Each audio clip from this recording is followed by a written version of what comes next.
Hello दोस्तों, नमस्ते, प्रणाम। मैं हूं हर्षिता तिवारी। स्वागत करती हूं अपने यूट्यूब चैनल पे आप सभी का। एक बहुत ही प्यारा चुटकुला नाच गीत लेके आई हूं। कैसा लगेगा कमेंट में जरूर बताना। साड़ी के किनारा फुलवा काढ़ दरजियावा, साड़ी के किनारा फुलवा काढ़ दरजियावा। सोने के अंगूठी मोर सासुरु जी दिहले, सोने के अंगूठी मोर सासुरु जी दिहले। ओकरे मनवा उहो नाही भावे दरजियावा, ओकरे मनवा उहो नाही भावे दरजियावा। साड़ी के किनारा फुलवा काढ़ दरजियावा, साड़ी के किनारा फुलवा काढ़ दरजियावा। 10 लाख रुपया मोर जेठाऊ जी दिहले, 10 लाख रुपया मोर जेठाऊ जी दिहले।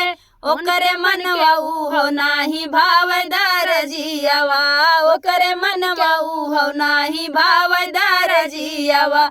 साड़ी के किनारा फुलवा काढ़ दरजियावा, साड़ी के किनारा फुलवा काढ़ दरजियावा। आधी जाए जदिया मोर देवरू जी दिहले, आधी जदिया मोर देवरू जी दिहले। ओकरे मनवा उहो नाही भाव दरजियावा, ओकरे मनवा उहो नाही भाव दरजियावा। साड़ी के किनारा फुलवा काढ़ दरजियावा, साड़ी के किनारा फुलवा काढ़ दरजियावा।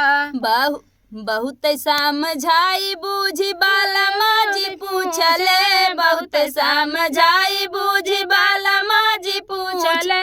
छोट की ननदिया मोरा मांग दरजियावा, छोट की ननदिया मोरा मांग दरजियावा।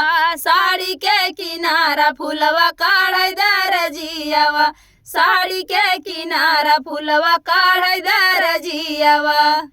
तो फ्रेंड, गीत कैसा लगा कमेंट बॉक्स बताना। फिर मिलते किसी नए गाने से, तब तक के लिए बाय बाय दोस्तों।